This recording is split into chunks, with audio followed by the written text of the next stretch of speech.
Hello friends, welcome to my channel Dipti Prithibi. আজ আমি আবার একটি নতুন গল্প নিয়ে হাজির হলাম।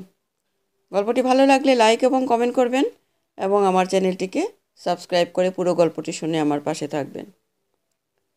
গ্রামের নাম আনন্দপুর। মেদিনীপুরের ঘাটাল শহর থেকে মোটামুটি 15 কিলোমিটার দূরে অবস্থিত। শাল সেগুনের জঙ্গলের কোলে আর লাল মাটির দেশে অবস্থিত এক প্রত্যন্ত গ্রাম। বেশিরভাগই আদিবাসীদের বাস, তবে চৌধুরীরা বেশ বড়লোক। গল্প লেখক হবার সূত্রে এই গ্রামের জমিদার উদয়নারায়ণ চৌধুরীর সাথে আমার বেশ আলাপ রয়েছে। উদয়বাবু আবার ভূতের গল্প পড়তে খুবই ভালোবাসেন। সেই সূত্রে তিনি শুভাশিসকে চিনবেন না, তা কি হতে পারে? হ্যাঁ, আমি শুভাশিস আচার্য, বাংলা ভৌতিক সাহিত্যে একজন নক্ষত্র। বাংলার গ্রামে শহরে কত ফ্যান আছে আমার, কত লোক আমায় স্রেফ দেখার জন্য পাগল।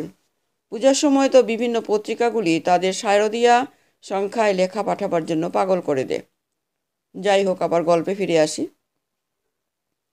গ্রামের যে প্রান্তে এসে উঠেছি সেই জায়গাটার নাম উঁচু মাঠ। শুনেছি লর্ড কর্নওয়ালিসের চিরস্থায়ী বন্দোবস্তের সময় এখানে বহু নিরীহ কৃষক যখন কুখ্যাত সূর্যাস্ত আইন অনুসারে নির্দিষ্ট সময়ে কোম্পানির কাছে খাজনা দিতে অপারগ হতো, তখন তাদের জোর করে জমিদারের লেঠেলরা জীবন্ত অবস্থাতেই এই জমিতে পুঁতে ফেলত। শোনা যায় তারা নাকি পিশাচে পরিণত হয়ে আজও জিঘাংসা পূরণের জন্য ঘুরে বেড়ায় রাতের অন্ধকারে। এছাড়া কাছাকাছি আছে বাওর, সেখানে নাকি রাতের বেলা ঘুরে বেড়ায় আলেয়া। উদয়বাবুর কাছে শুনেছি কাছাকাছি জঙ্গলে নেকড়ে মানবের বসতি ও তাদের উপদ্রব। কবরখানায় রয়েছে মামদো, আর শ্মশানের কাছে আয়াস শেওড়া গাছে সন্ধ্যা থেকে পা ঝুলিয়ে বসে থাকে চুড়েল। আজও অন্ধকারে নেমে এলে রক্ত টকবক করে ফুটছে এরকম নবীন যুবকের সন্ধান করে বেড়ায় শাকচুন্নি বা শঙ্খিনী। আহা, এরকম একটা জায়গারই তো খোঁজ করছিলাম। উদয়বাবুকে অসংখ্য ধন্যবাদ। এখানে এত ভূত, এ যেন সোনায় সোহাগা। এত হন্টেড প্লেস যাদের নাম শুনলে রক্ত জল হয়ে যায়। ঘুরে বেড়ালাম, কিন্তু কিছুই পেলাম না। মুম্বাইয়ের মুকেশ মিলস থেকে রাজস্থানের ভানগড়,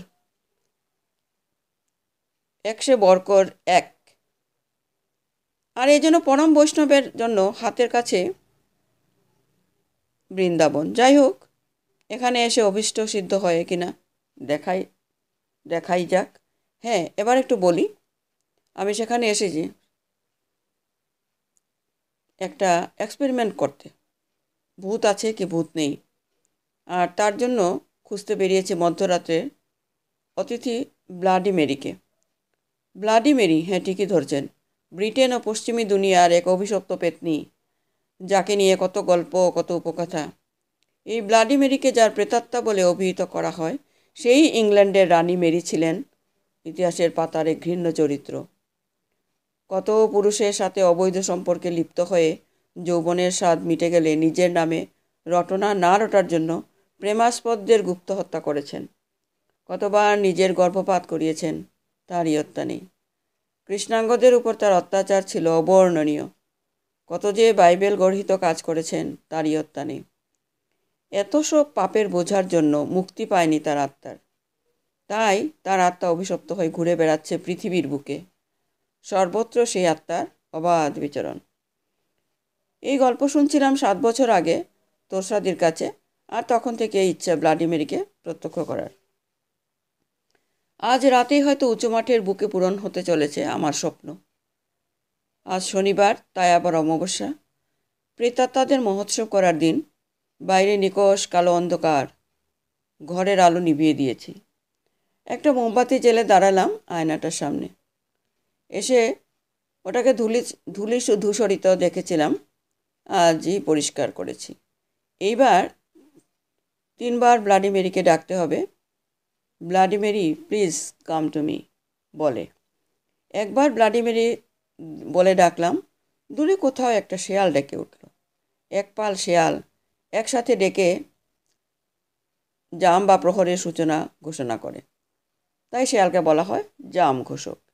কিন্তু একটা শেয়ালকে একভাবে ডাকতে তো শুনিনি। আর ডাকটাও কেমন যেন অদ্ভুত, যেন হাড়ির মধ্যে মুখ রেখে ডাকছে। ভেসে এলো অজানা রাত জাগা পাখির ডাক। সত্যি অপার্থিব কিছু হচ্ছে কিনা জানি না, নাকি পরিবেশের জন্য আমি দেখলাম আমার মতো দামাল ছেলে, যে ছোটবেলায় বন্ধুদের সাথে চ্যালেঞ্জ নিয়ে অমাবস্যার রাতে শ্মশানে আর গোরস্থানে একলা কাটিয়েছি। এই উঁচু মাঠের মতো জায়গায় তারও ভয় করছে। এই হেমন্ত কপালে বিন্দু বিন্দু ঘাম জমেছে। না, নিজের অনুভূতিকে বেশি পাত্তা না দিয়ে আবার ডাকলাম ব্লাড মেরি বলে। এবার যেন কাছে শুনতে পেলাম ক্ষুধার্ত নেকড়ের হাড় হিম করা গর্জন। না, কানের ভুল একেবারেই নয়, আর আমি সস্তার নেশাও করিনি। সত্যিই যেন শুনতে পেলাম কাছাকাছি এক পাল নেকড়ে হাড় হিম করা স্বরে হুঙ্কার করছে। তাহলে কি উদয়বাবুর কথাই সত্যি? এবার আমি সত্যিই ভয় পেয়ে গেলাম। আর এরপর যা শুরু হলো তা কল্পনাতীত বললেও কম হবে। আজ বিকালে আকাশে কালো মেঘের চিহ্নমাত্র ছিল না। বাইরে শুনতে পেলাম ঝোড়ো হাওয়ার গোঁ গোঁ শব্দ, যেন সারা উঁচু মাঠ জুড়ে আঁধি বইছে। জানলা দিয়ে দেখা যাচ্ছে যে পরিষ্কার আকাশে নক্ষত্র উজ্জ্বলতা বিকিরণ করছে, আর কিছু উঠছেও না। আর গাছের পাতাগুলিও আশ্চর্য রকমভাবে স্থির, কিন্তু শুধুই শো শো শব্দ। যেমন একটা খটকা জাগলো মনে। যা ঘটে চলেছে কোনো কিছুই তো বাস্তবে সম্ভব নয়। ওদিকে মাঠেও 50-60 জন ছায়ামূর্তিকে দেখা যাচ্ছে। কেমন যেন অস্পষ্ট কুয়াশা দিয়ে ঘেরা আছে লোকগুলি, যেন বাতাসে ভেসে বেড়াচ্ছে। তারা যেন এই পোড়ো বাড়ি যেখানে আমি এসে উঠেছি ভাসতে ভাসতে সেদিকেই এগিয়ে আসছে। না, এবার সত্যি ভয় করছে। মোমবাতির শিখাটা কাঁপছে, যে কোনো মুহূর্তে নিভে যেতে পারে। ছায়াগুলো কাছে চলে এসেছে। একটা কথা আছে, মানুষের কৌতূহল অদম্য। অসীম কৌতূহল নিয়ে শেষবারের মতো ডাকলাম ব্লাডি মেরি বলে। আর তারপর যা হলো তা আমার কল্পনারও অতীত। হঠাৎই কোনো এক অজানা মন্ত্র বলে যেন অদৃশ্য হয়ে গেল মাঠের লোকগুলি। থেমে গেল নেকড়ের ক্রুদ্ধ গর্জন। আকাশ ভরে উঠল ঘন কালো মেঘে, আর শুরু হলো প্রচণ্ড ঝড়। পাগলা হাওয়া দুর্দম গতিতে আছড়ে পড়তে লাগলো বাড়িটার উপর। আর মোমবাতির নিভু নিভু আলোয় কাঁপতে কাঁপতে আমি আয়নায় দেখলাম এক ভয়ঙ্কর দৃশ্য।